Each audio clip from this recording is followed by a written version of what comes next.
we're being purposefully provocative in this conversation. We're expressing views that we do strongly hold, but we also are very open to listening to alternative views. Or if you think we have made bad assumptions that should send us in different directions, we're here to learn. Welcome to Peter and Phil's Courageous Conversations, a podcast addressing race relations and social issues in hopes that you'll be inspired to do the same. Now, let's begin our conversation with your hosts, Dr. Peter Weinstein and Dr. Philip Nelson.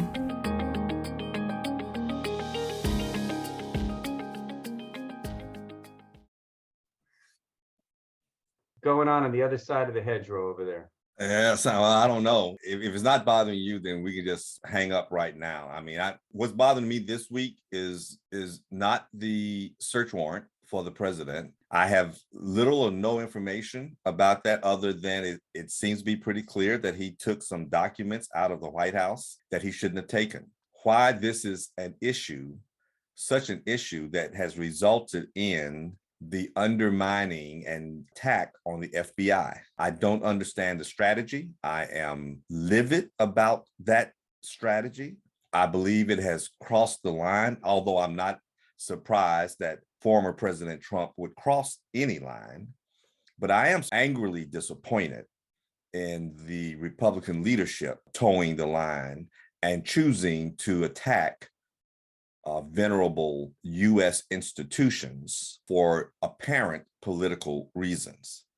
And the messages that I am hearing from this strategy are certain people are above the law just because of the office that they once held, and certain people should be allowed certain privileges. There are documents in our university that you can't take home. There are documents when I resign as dean in a month, I should not share with anybody.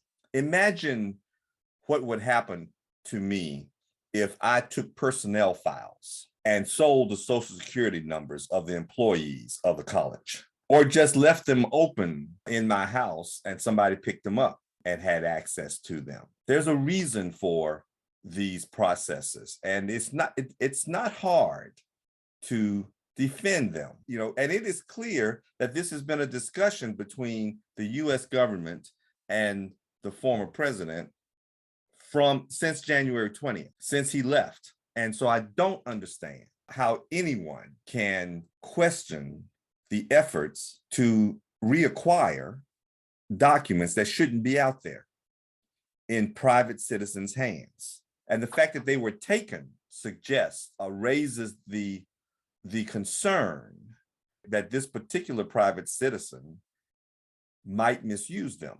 If this particular private citizen doesn't respect protocol and privacy issues, then why should we trust him to handle those documents with integrity and vigor?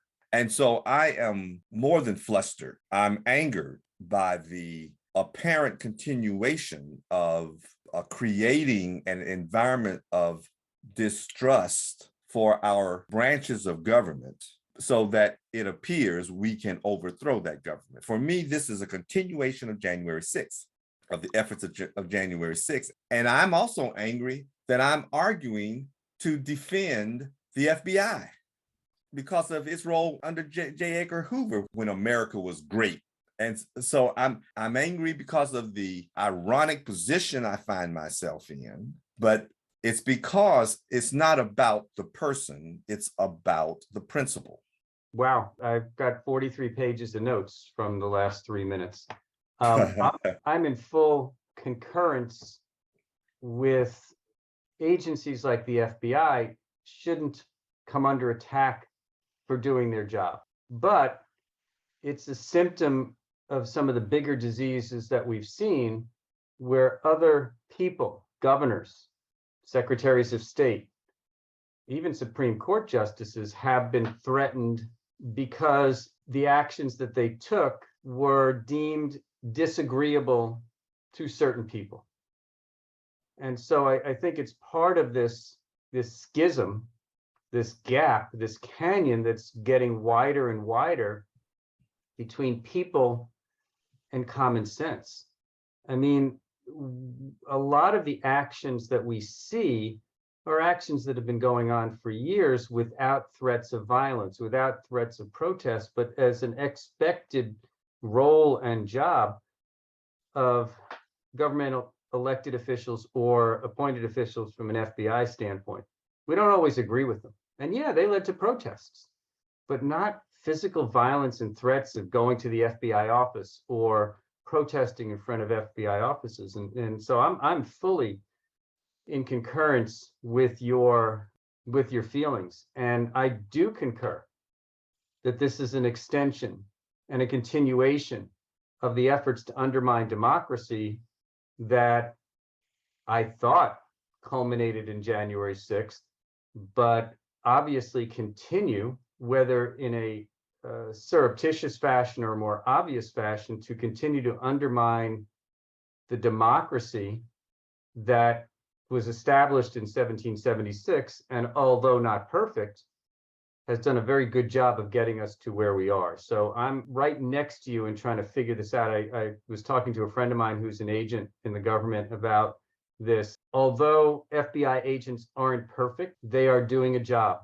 They have a responsibility to the government. They take an oath, and they should not be victimized for doing what is right. And by the way, I really love what Merrick Garland did when he opened up the subpoena and shared the content, not waiting to be told to do so, but basically saying, hey, we have nothing to hide. And the fact that somebody has to take the fifth 400 times, that tells me something as well. So we are, it's funny because when we started talking a couple of years ago, my comment to you, and you corrected me, is I feel we continue to go backwards. But the more I see some of these issues continue to go on, the more I feel we continue to go backwards. We are slipping away from agreeing to disagree and cordiality and taking this to a much higher level of disagreement.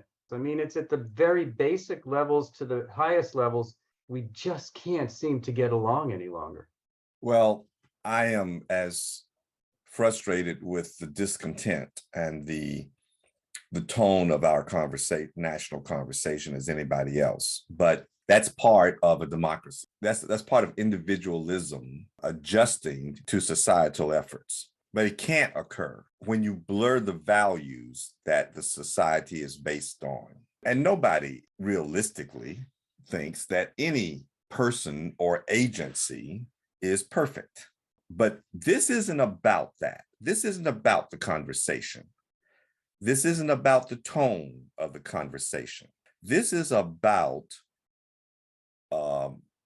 accepting a strategic maneuver that is designed to undermine the pillars of the values that this country was built on.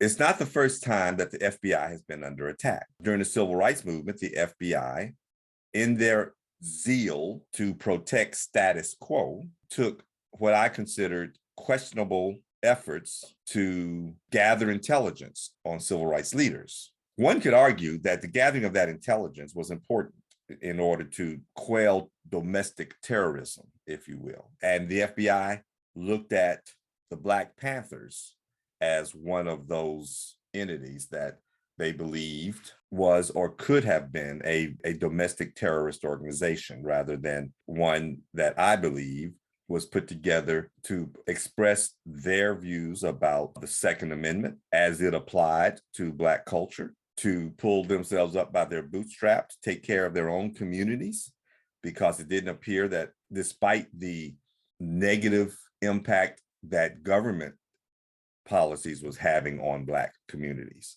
And I believe the FBI made mistakes then. But even then, the target were the practices of the FBI, not the fact that there was no need for an FBI. Of course, when you are being harassed or under their scrutiny, of course you wish they weren't there.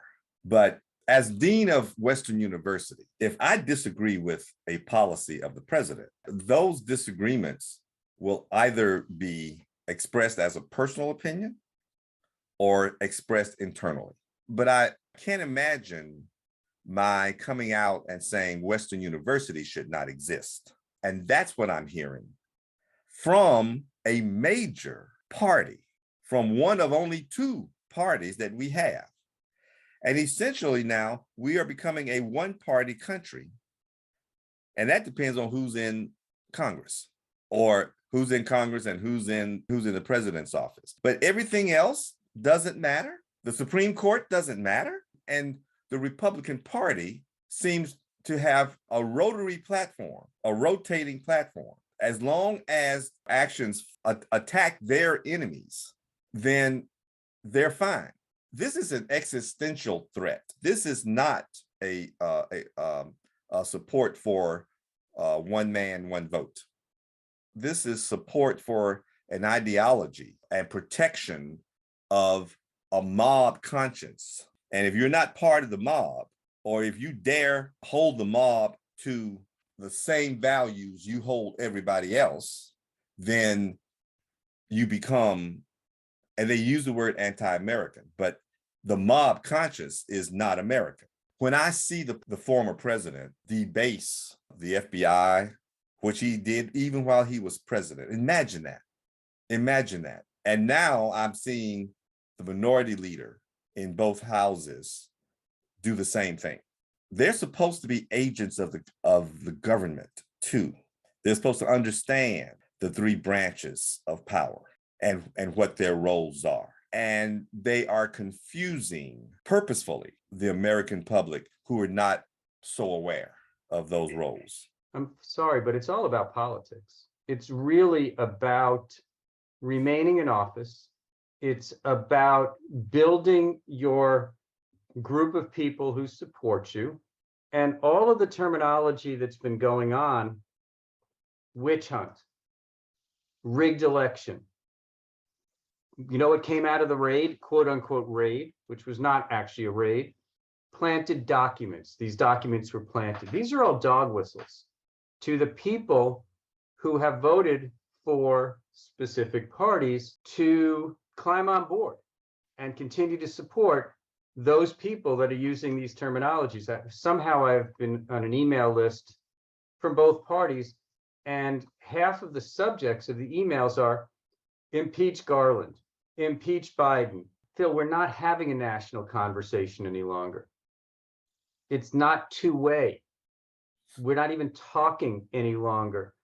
We can disagree with an opinion. That's what you were talking about with the president of the university. But don't disagree with the person. Again, the FBI in this case were just the actors in the play that were asked to go in and collect information.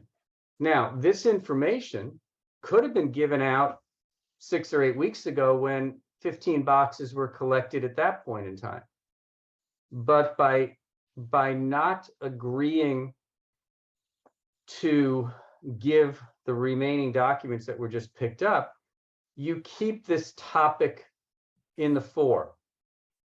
It then allows these dog whistles to continue. And it distracts from the January 6th committee's discussions and actions. This is David Copperfield making an airplane disappear by distracting your attention and forcing it into a different attention. So it's disappointing. It's frustrating.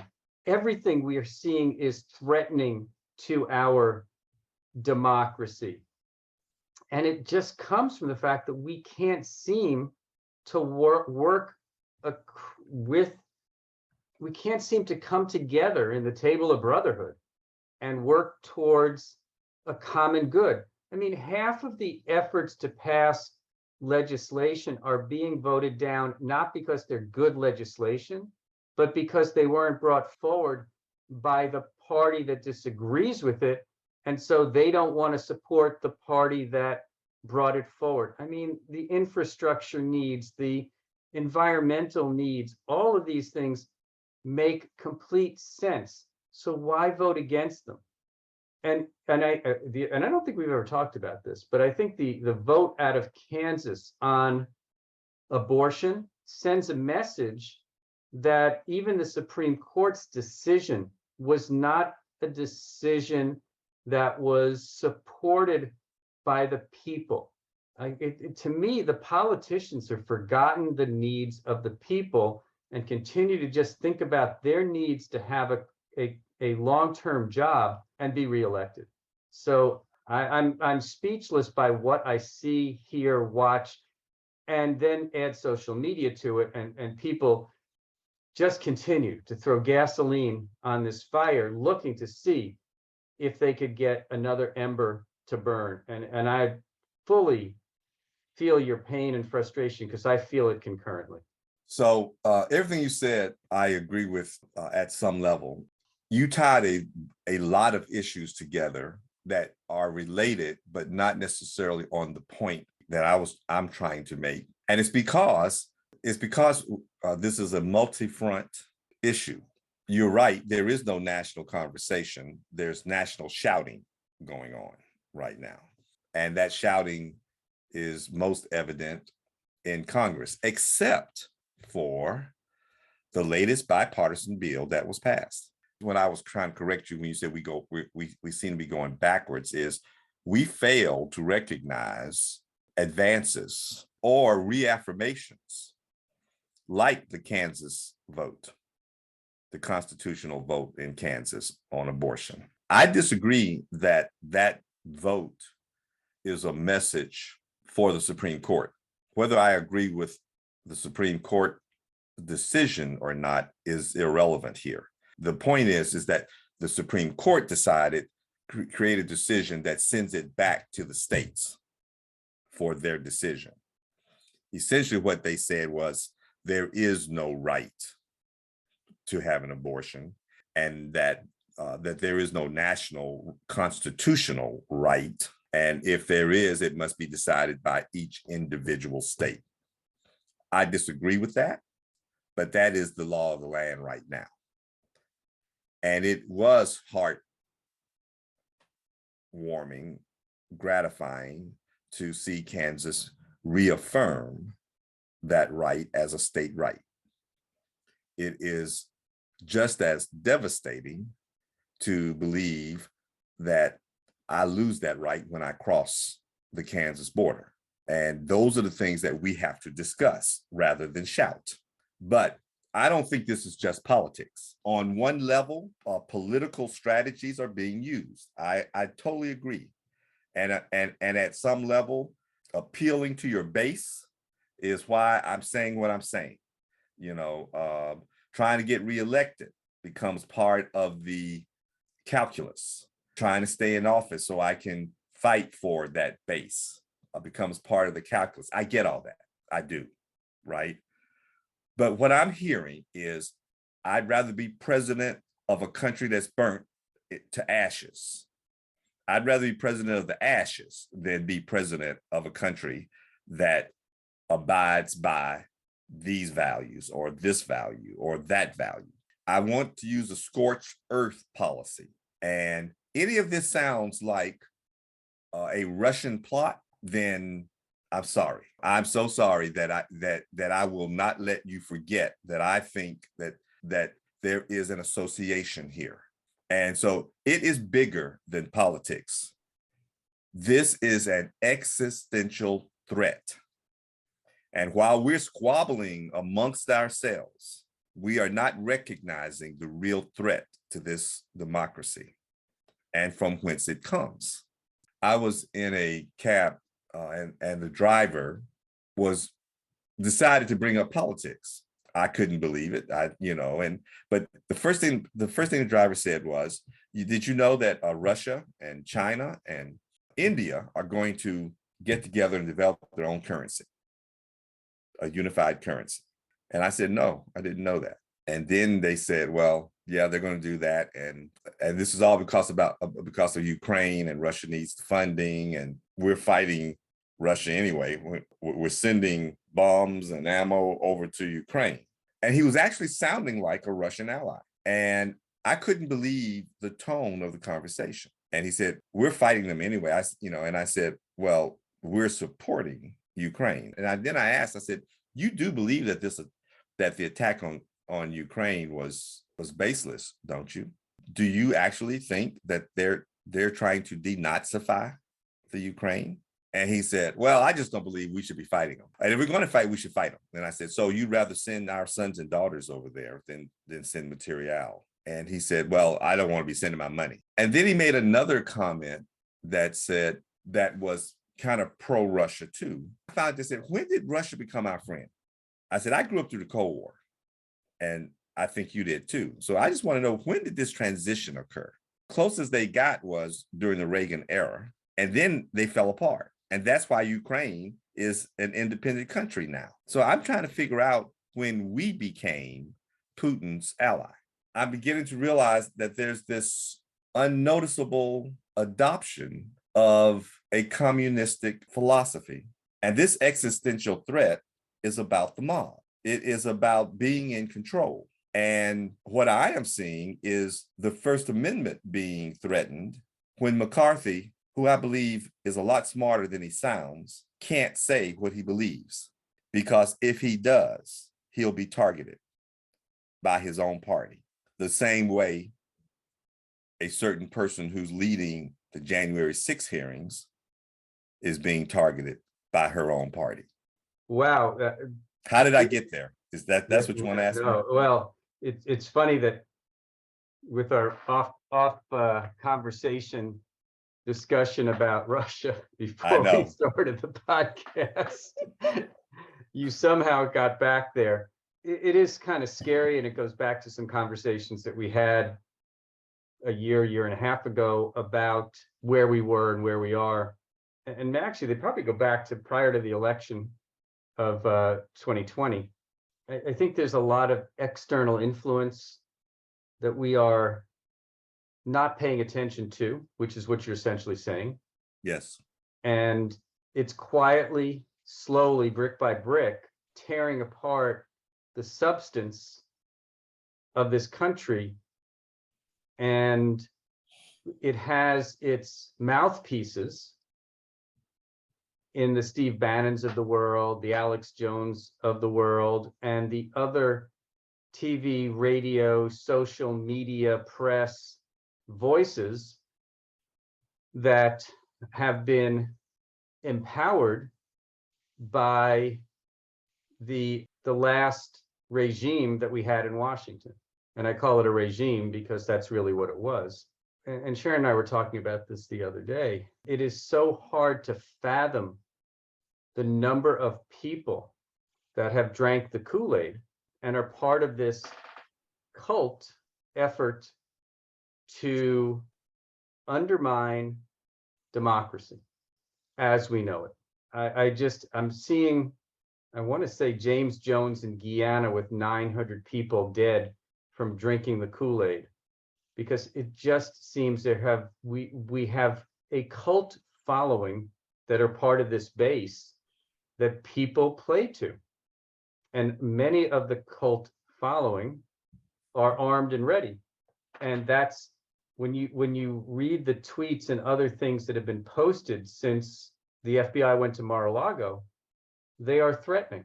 They are not disagreements with the actions. They are threatening to people, and they're threatening to the principles of the United States of America. And I just find it so distressing to see this going on. Maybe it's just my personality. I mean, it takes a lot to get me hot and bothered, but I just hate this implied threat to democracy, not the implied threat, the real threat to democracy. And whether it's internal, whether it's external, whether it's external feeding internal, I don't really care where it's coming from. We got to fix it. That's where we are right now. We got to fix it. Well, you cannot not care where it's coming from if you want to fix it. It's kind of like it's like opening an abdomen and seeing and know you got bleeding.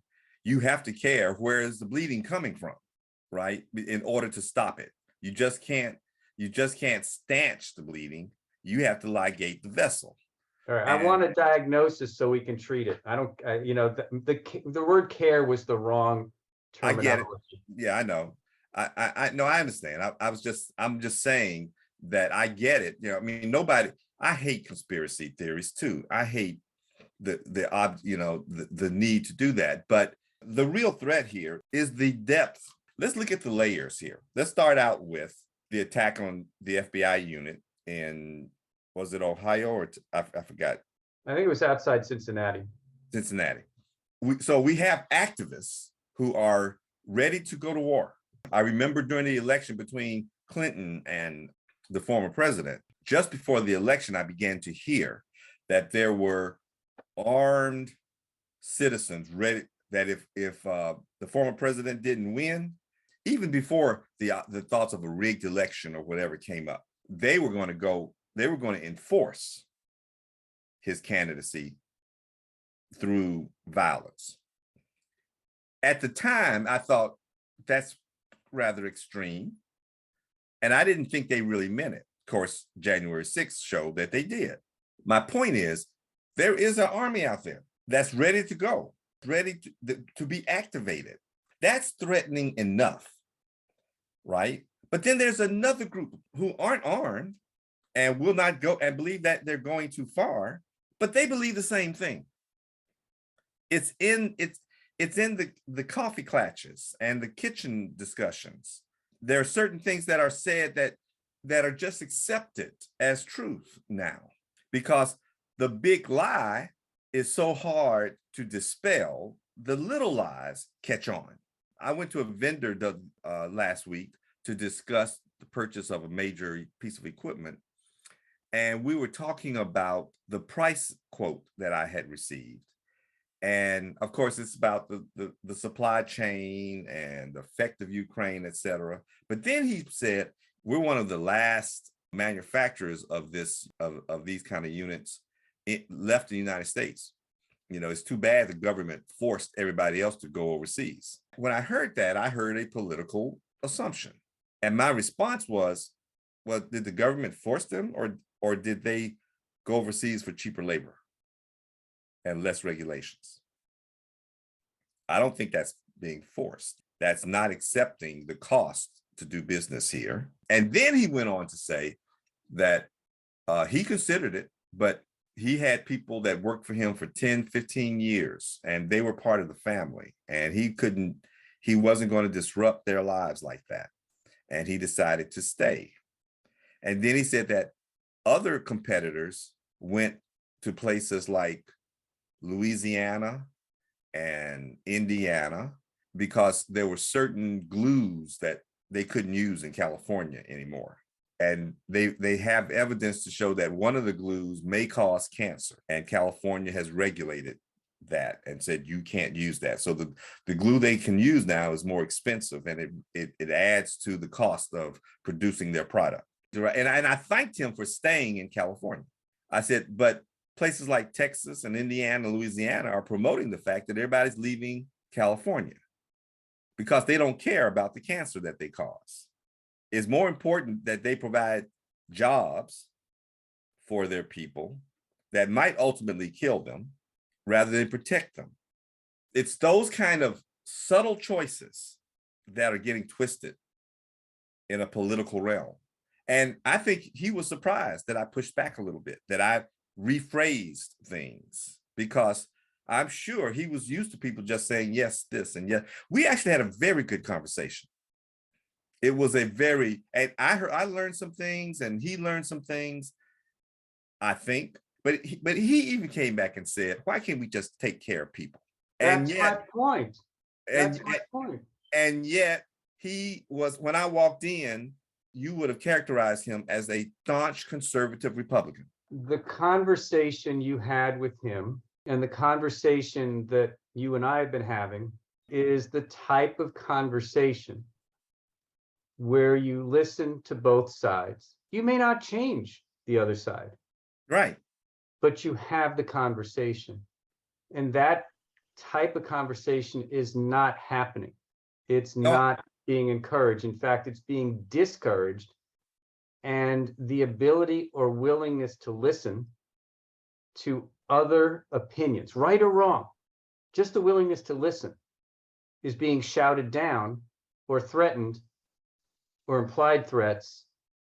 And this is the continuation of this gap that continues to grow within this country. And whether it is a conspiracy laden effort to do that, whether it is Halley's Comet, I don't know. But the fact that we can't have conversations to share ideas, thoughts that we may or may not all agree upon is this, to me, a symptom of this big disease that we're trying to diagnose. So once again, I'm sorry for editing, but it's not the ability to listen that is being threatened. It's being forced to listen without the ability to respond honestly. The shouting just says, and now I'm through. I've told you what's right, and now I'm through. It's not the ability to listen, because when you're shouting, you're not listening. So a conversation takes listening on both sides, and a conversation takes dialogue on both sides. And therein lies the problem, because I may not parrot what you said, but I will if you're going to threaten my wife. I will if you're going to threaten my family. I will if you're going to target me publicly. And that is thought restraint. And that is a pejorative attack on the First Amendment. We need to wrap up this conversation, but I had a quote, and I don't know who to give it credit to, but I'm going to use it because I think this is where we need to wrap this conversation around. And it says, brave leaders are never quiet around tough conversations. Yes. And I'm not sure our leaders are brave anymore. Some of them are. Right. Some of them are on both sides. Right. On both sides, right? And some of them can't speak out because of the environment. Like you said, being reelected is part of the calculus.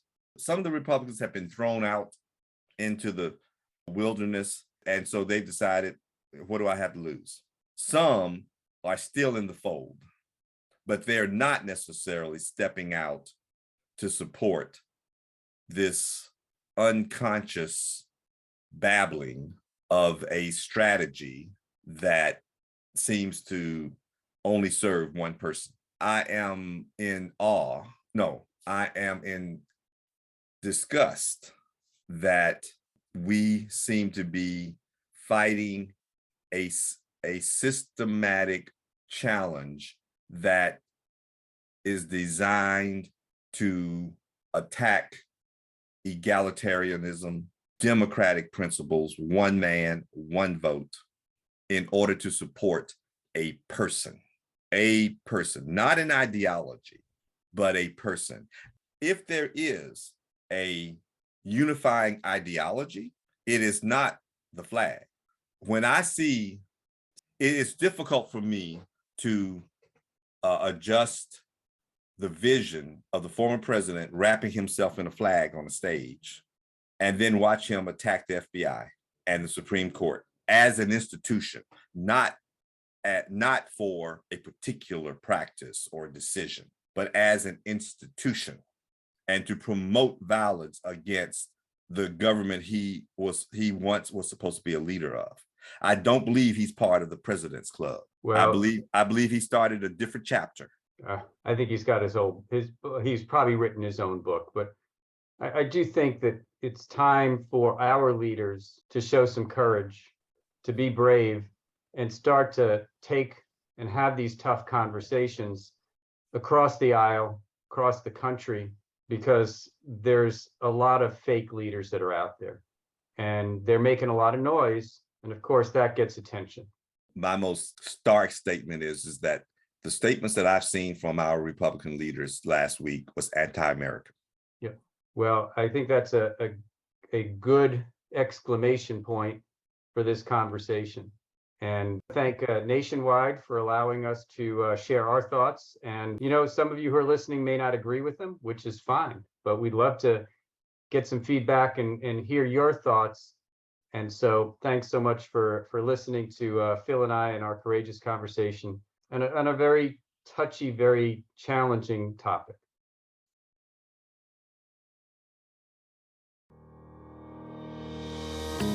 Thank you for joining us for another courageous conversation. Be sure to follow us and check back next week for more.